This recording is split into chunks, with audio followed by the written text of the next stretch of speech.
It had not been my intention this Shabbat to deliver a serious sermon. There were various light-hearted topics that I thought would be nice to address, but events of this past week have been a little too close to home for our community and for those around us in Boston, and feel like they need a response.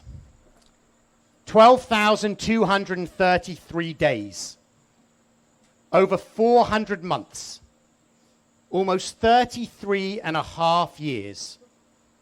That was the amount of time between Ayatollah Khomeini issuing a fatwa, a legal ruling calling on Muslims to kill Salman Rushdie, and the attack which took place a week ago at the Chautauqua Institution, where someone tried to murder him. Growing up, I remember the Satanic Verses controversy. It was a huge story in England, and it dominated the news cycle for several weeks.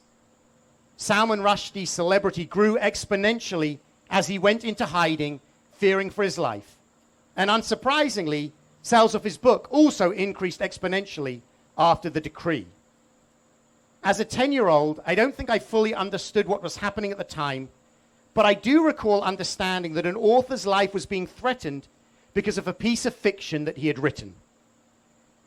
In reflecting on the controversy through my adult eyes, it is undeniable that the book itself is deeply problematic for Muslims.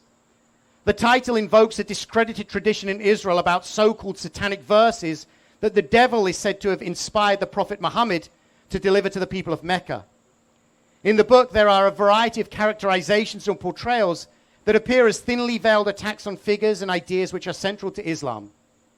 It is considered by them to be blasphemous. However, it is also clear that the issuing of a fatwa which called for Rushdie to be murdered and the placing of a $6 million bounty on his head was a completely unacceptable, inappropriate, and violent response from the extremist Iranian regime. Britain and Iran broke off diplomatic relations. Salman Rushdie lived in hiding for a decade, fearing for his life, and there were numerous threats and protests against bookstores for stocking and selling the book. But today, what is most striking to me is the fact that over 33 years after Ayatollah Khomeini called for Rushdie to be murdered, a man in upstate New York attempted to fulfill the decree. In the intervening years, Rushdie had believed that the threat to his life had declined. 15 years ago, he accepted an appointment at Emory University and reflected on the fatwa that despite receiving a yearly reminder from Iran that they had not forgotten their vow to kill him, in his own words he said, "It's reached the point where it's a piece of rhetoric rather than a real threat." How wrong he was.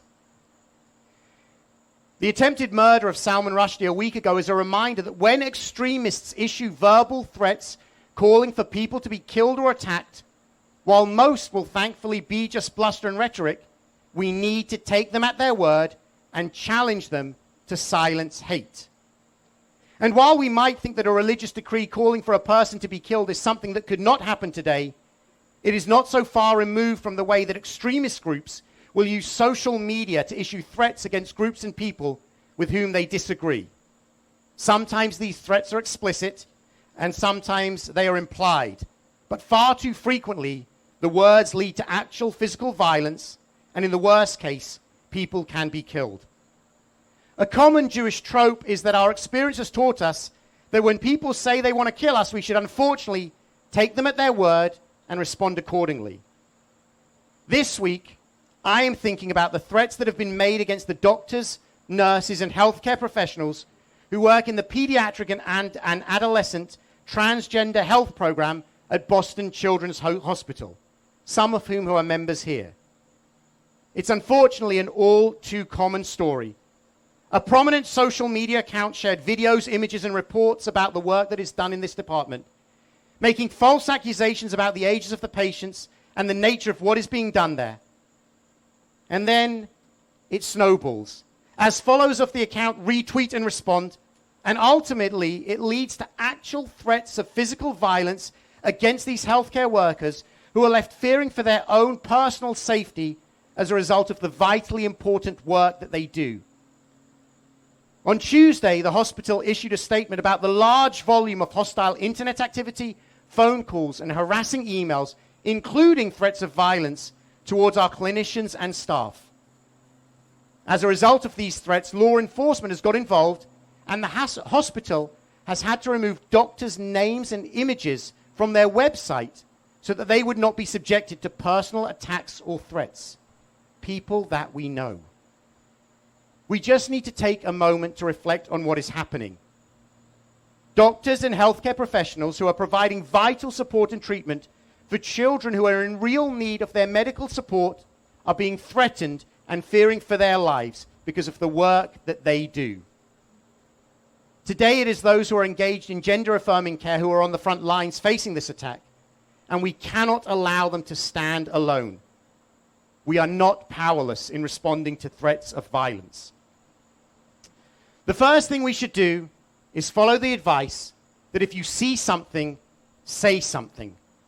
While we know that social media companies are all too often slow and lax in their responses to extremism on their platforms, we should nevertheless be vigilant in reporting hate speech and threats of violence whenever we see them.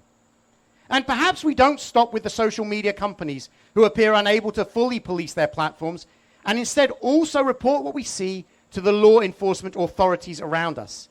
They are aware of the threats and they are seeking a way to respond. On Wednesday, our local U.S. Attorney, Rachel Rollins, issued a statement in response to these threats of violence. She said, at the Justice Department, we view confronting hate crimes as both our legal and our moral obligation. She continued, I have made confronting hate crimes a priority of my administration, establishing a unit dedicated to the investigation and prosecution of civil rights violations. We also have worked tirelessly to send a message to hate groups that the U.S. Attorney's Office is open for business. So we say something when we see something. And then we need to reach out to those who are on the front lines.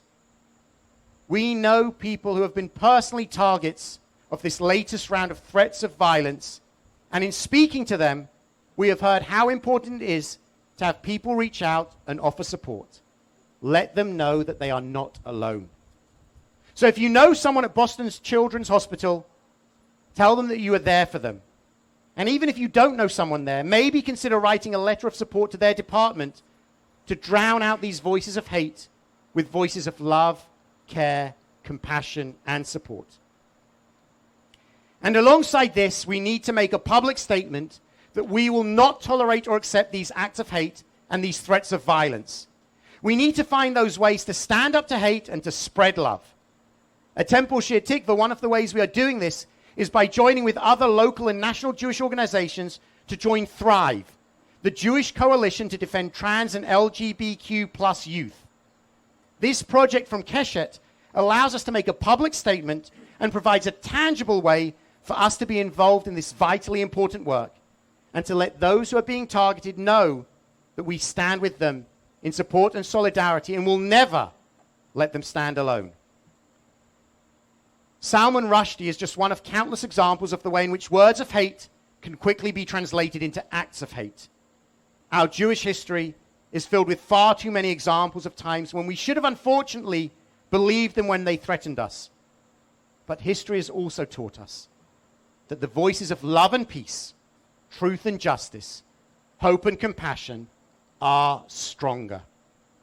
Today, with threats against one of our local hospitals, threats against medical professionals, threats against those who are caring for others, we have the power, the ability, and the obligation to respond, to stand up to hate, and to spread love. I know that we will each be up to the task. Shabbat Shalom.